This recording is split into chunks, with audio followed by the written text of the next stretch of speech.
Hello everyone. Today we are here with the topic knowledge and sources of attaining knowledge. Now, first we have to know what is knowledge. ज्ञान क्या होता है? देखिए, knowledge is that which enlightens the human mind. ज्ञान वह है जो मनुष्य के मन को प्रकाशित करता है. Knowledge is an addition to our existing information and experience. ज्ञान हमारी उपस्थिति, जानकारी और अनुभवों के भंडार में वृद्धि का नाम है. Knowledge is an other name for practical achievement and success. ज्ञान व्यवहारिक प्राप्ति और सफलता का दूसरा नाम है. Furthermore, knowledge is the highest virtue. ज्ञान सर्वोच्च सद्गुण है. Now, this was some definition that we have discussed. देखिए, ये ज्ञान, जैसे हमने कहा कि ज्ञान सर्वोच्च सद्गुण है. ज्ञान के द्वारा ही व्यक्ति अपना जीवन जी सकता है और अपने व्यक्तित्व का विकास कर सकता है और जीवन में सफलता प्राप्त कर सकता है. Without knowledge, man cannot survive. Man cannot grow and develop. Man cannot develop his personality. So it is knowledge only that helps the individual to develop his personality. तो ज्ञान को इसीलिए सर्वोच्च सद्गुण माना गया है. Now we have to know that what are different sources of attaining the knowledge. देखिए, ज्ञान प्राप्त करने के अनेक स्रोत होते हैं, बहुत से सोर्सेज होते हैं. मेनली जो नॉलेज अटेन करने के मेन सोर्सेज बताए गए हैं वो हैं सेंसरी एक्सपीरियंस, इंद्रिय अनुभव, रीजनिंग, तर्क बुद्धि, वर्बल टेस्टिमनी और अथॉरिटी, शब्द अथवा आप्त वचन, देन इंट्यूशन, अंतःप्रज्ञा, एक्सपेरिमेंटल, प्रयोगात्मक, रेवलेशन, श्रुति. तो ये कुछ important sources बताए गए हैं that are used to attain knowledge. Now let's see first of all this first source of attaining knowledge. This is sensory experience. Sensory experience, इंद्रिय अनुभव. देखिए, we have sense organs and you may be knowing that we all are having 5 sense organs. तो इन सभी 5 sense organs से, 5 ज्ञानेंद्रियों से, जो कि कौन कौन है? कान, नाक, आंख, त्वचा, जीभ. तो इन सभी से हम विभिन्न अनुभवों की प्राप्ति करते हैं. जैसे we use our eye to watch, to observe the things. और उसी तरह से हम अपने कानों का प्रयोग करते हैं सुनने के लिए, ज्ञान अर्जित करने के लिए. And we use our nose to smell, सूंघने के लिए. गंध, ये कोई किसी की दुर्गंध होती है, किसी की सुगंध होती है, तो वो हम अपने नोज से एक्सपीरियंस करते हैं. उसी तरह से we have skin, sense organs, जो हमारा स्किन है, त्वचा है, तो उससे हम जो है वो फील करते हैं कोल्डनेस का, या हीट को हम फील करते हैं, गर्म है, सर्दी है. उसी तरह से ये जितने भी हमारे ये सेंस ऑर्गन्स होते हैं, इन सभी सेंस ऑर्गन्स की सहायता से हम तरह तरह के अनुभवों को प्राप्त करते हैं. सो ज्ञान का एक बहुत बड़ा भाग जो है, हम कह सकते हैं कि हमें इन ज्ञानेंद्रियों से ही प्राप्त होता है, सेंस ऑर्गन्स से ही प्राप्त होता है. इसलिए कहा जाता है कि senses are the gateway of the knowledge. ज्ञानेंद्रियां ज्ञान का प्रमुख द्वार मानी गई हैं। जिस ज्ञान की प्राप्ति में ज्यादा से ज्यादा सेंस ऑर्गन्स यूज होते हैं, वो ज्ञान उतना ही स्थायी और पूर्ण होता है। तभी कहा जाता है कि एज टीचर बच्चों को भी जब टीचिंग लर्निंग प्रोसेस में जो है ये ध्यान देने योग्य बात होती है कि ज्यादा से ज्यादा सेंस ऑर्गन्स बच्चों के इन्वॉल्व किए जाएं। इस तरह के का प्लेटफॉर्म टीचिंग लर्निंग प्रोसेस में प्रोवाइड किया जाए बच्चों को। इस तरह की गतिविधियां बच्चों से करवाई जाएं जिसमें कि वो ज्यादा से ज्यादा अपने सेंस ऑर्गन्स को प्रयोग में लाएं, ज्यादा से ज्यादा सेंस ऑर्गन्स यूज करें। क्यों? क्योंकि जितने ज्यादा, जैसे हमने कहा कि जितने ज्यादा सेंस ऑर्गन्स यूज किए जाते हैं ज्ञान को अर्जित करने में, वो ज्ञान उतना ही स्थायी बन जाता है और वो पूर्ण होता है। वो ज्ञान परमानेंटली जो है बच्चे उस नॉलेज को अटेन कर लेते हैं, उस ज्ञान को कभी नहीं भूलते हैं। क्योंकि जिस ज्ञान को बच्चे ने अपने कानों से सुना, means teacher when giving lectures to the students, तो बच्चे क्या कर रहे हैं? बच्चे सुन रहे हैं। उसके बाद टीचर डेमो दे रहा है, बच्चे उसको देख रहे हैं। डेमो देने के बाद वो एक्टिविटीज बच्चों को करने के लिए भी दी गई है, तो बच्चे उसमें स्वयं कार्य कर रहे हैं, स्वयं सभी वस्तुओं का संगठन कर रहे हैं, सभी वस्तुओं को व्यवस्थित कर रहे हैं उस पर्टिकुलर प्रोजेक्ट को पूरा करने के लिए, उस समस्या का समाधान करने के लिए। तो जिन जिन भी वस्तुओं की आवश्यकता है पर्टिकुलर कार्य को, पर्टिकुलर परियोजना को पूरा करने के लिए, अपनी एक्टिविटी को पूरा करने के लिए, तो वो उन सभी वस्तुओं का ऑर्गेनाइजेशन भी सीख रहे हैं, हाउ टू ऑर्गेनाइज, और किस तरह से उनको प्रयोग में लाना है, किस तरह से प्रोसेस करना है, what is the input, what is about process, how to proceed and what will be the output. तो इस तरह से बच्चे ने स्वयं स्टार्टिंग से लेकर कार्य के अंत तक बच्चे ने स्वयं कार्य किया और इस तरह से फर्स्ट हैंड एक्सपीरियंस गेन कर लिया।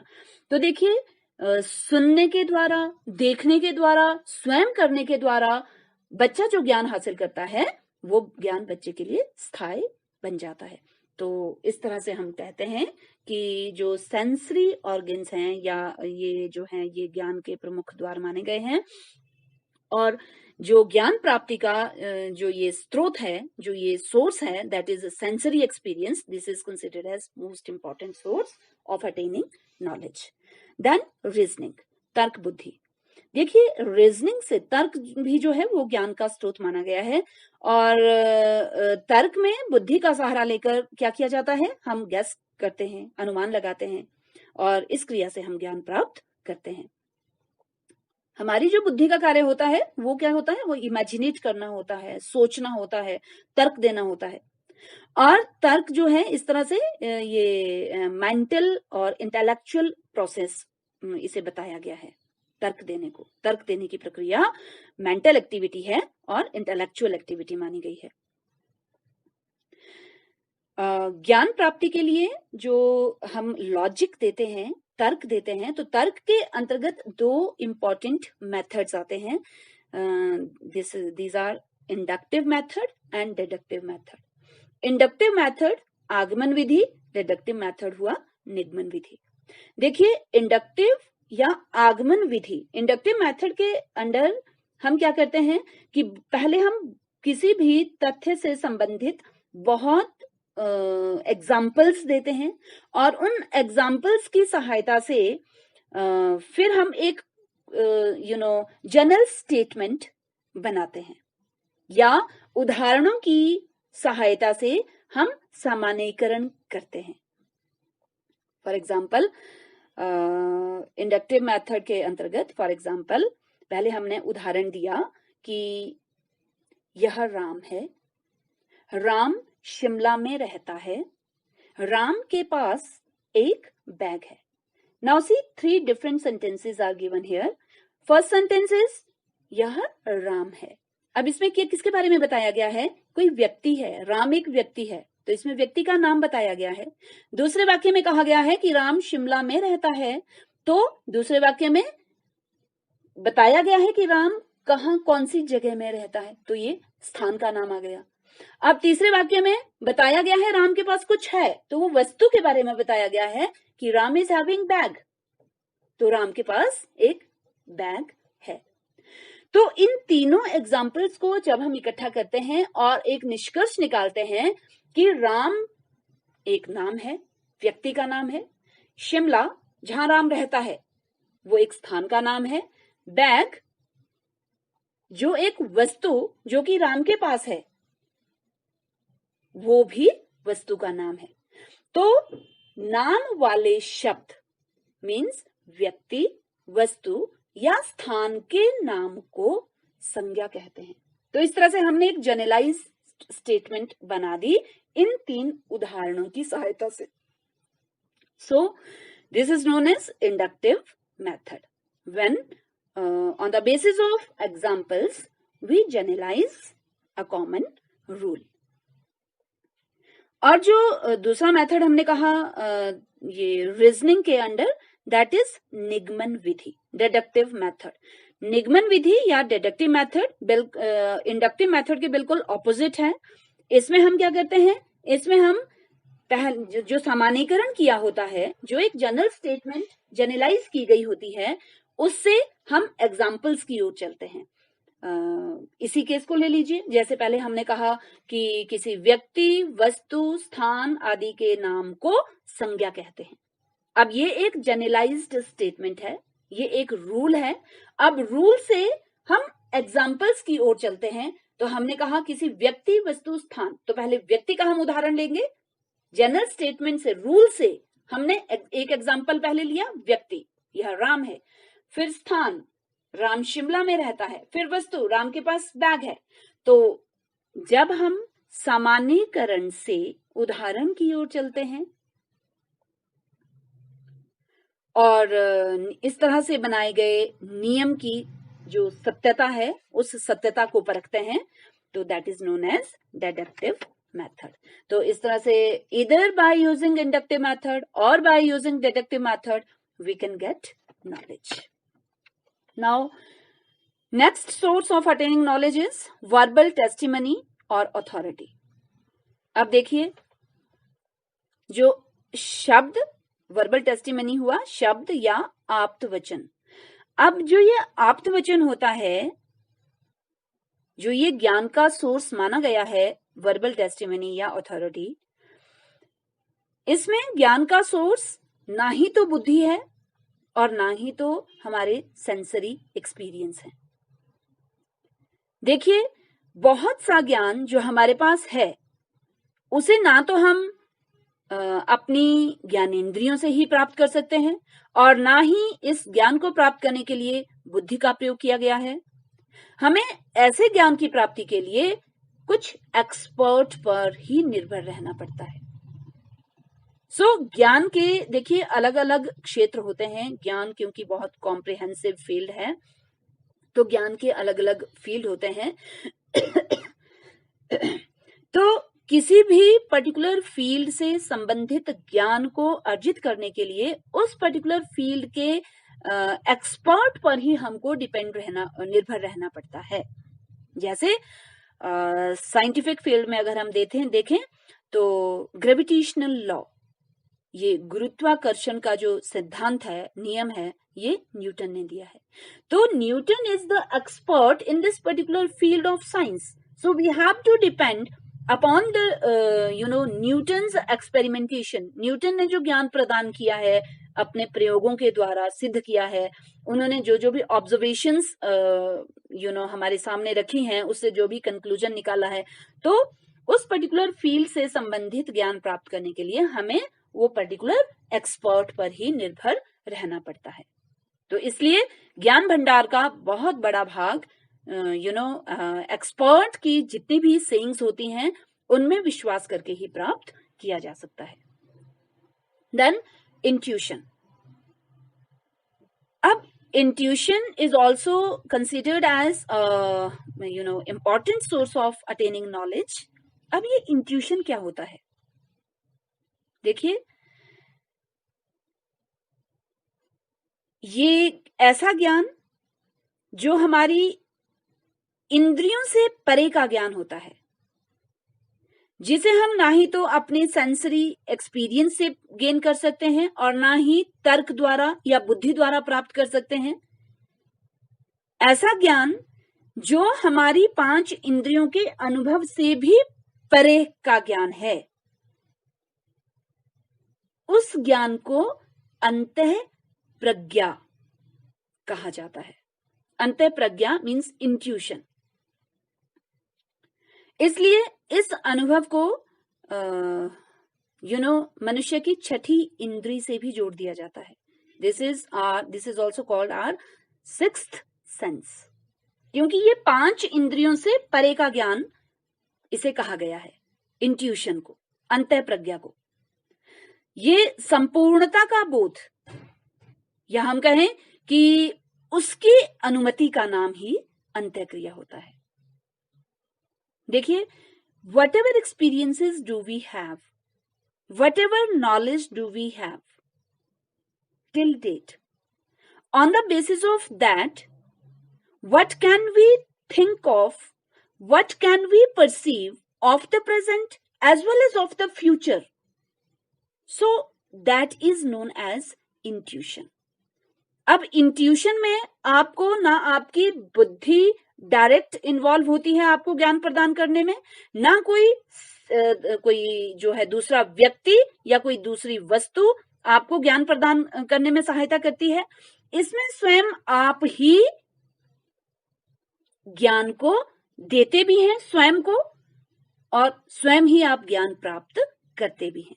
इसीलिए कहा जाता है कि जो इंट्यूशन नॉलेज अटेन करने का एक ऐसा सोर्स है जिसमें कि ज्ञाता तथा ज्ञेय, ये दो नहीं रहते हैं। ये एक, इसमें क्या होता है, ज्ञाता, और ज्ञाता जो है वो ज्ञेय में लीन हो जाता है। ज्ञाता मीन्स जानकार, जो जानता है, जो ज्ञान दे रहा है। ज्ञेय मीन्स जिसने जानना है।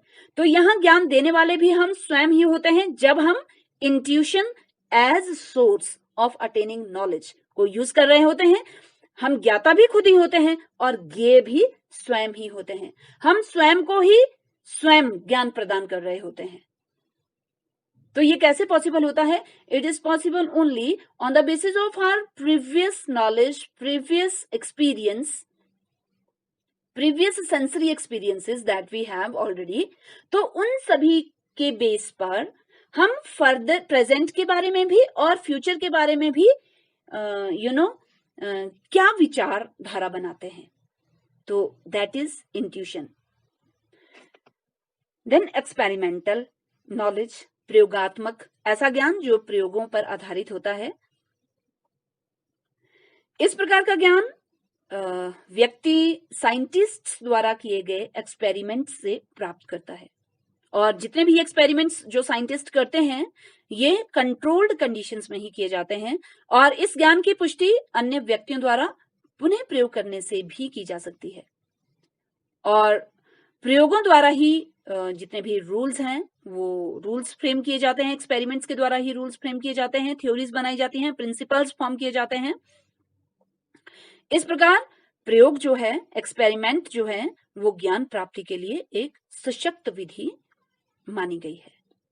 फॉर एग्जाम्पल ये माना जाता है कि जल बर्निंग के लिए ऑक्सीजन इंपॉर्टेंट होती है। It is prerequisite condition, this is essential condition.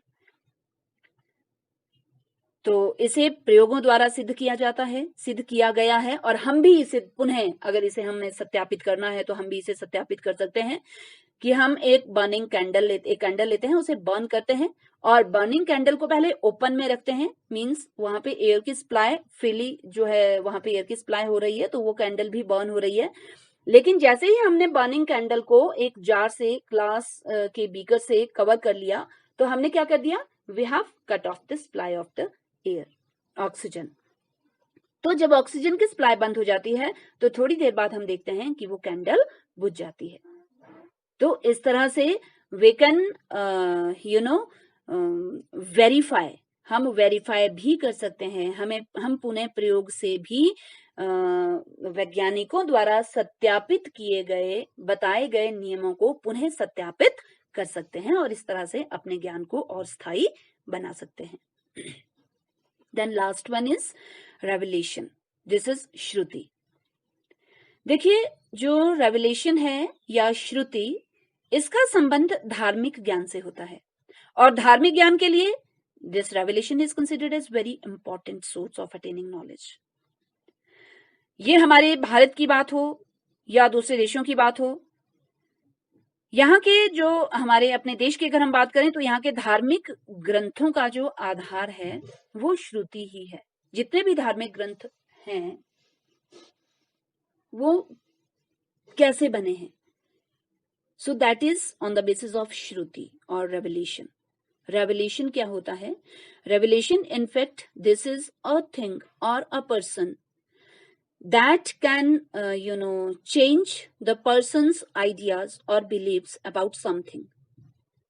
तो हमारे जितने भी ऋषि मुनि हैं या गुरु हैं, ऋषि मुनियों और गुरुओं को दिव्य और अलौकिक शक्तियों से ज्ञान प्राप्त होता है, जो कि हम बाहरी कानों से नहीं सुन सकते हैं, बल्कि अंतःकरण से ही इसे सुना जा सकता है।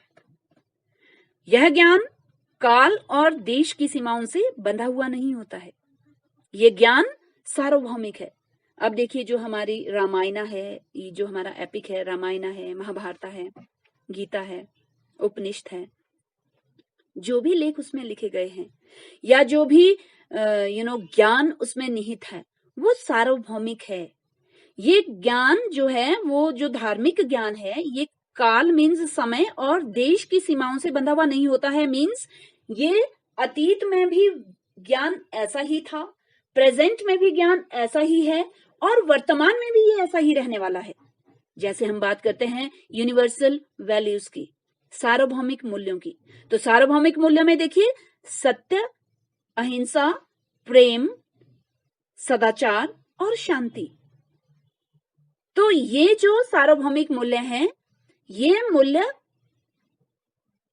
अतीत में भी ऐसे ही थे, वर्तमान में भी ये इसी तरह से इच्छित हैं, और भविष्य में भी ऐसे ही रहेंगे। और अगर हम बात करें कि हमें व्यक्ति के व्यक्तित्व का संपूर्ण विकास करना है, तो किसी भी व्यक्ति के व्यक्तित्व को संपूर्णता विकसित करने के लिए इन मूल्यों को अपनाना बहुत आवश्यक होता है। तो ये मूल्य कैसे हैं? ये सार्वभौमिक मूल्य हैं, ये सार्वभौमिक हैं, ये हमेशा से थे, हैं और आगे भी ऐसे ही रहेंगे। इसमें से किसी प्रकार का परिवर्तन इसमें नहीं किया जा सकता, इन्हें बदला नहीं जा सकता। जो सत्य है वो सत्य ही रहेगा। आज भी जो आज सत्य है वो कल के लिए भी वैसा ही सत्य रहेगा। तो इस तरह से हम कहते हैं कि these are certain different sources of attaining knowledge. The most important sources of attaining knowledge are sensory experience, reasoning, verbal testimony or authority, intuition, then experiments, and then revelation. This is all about the knowledge and various sources of attaining knowledge. Thank you and have a nice day.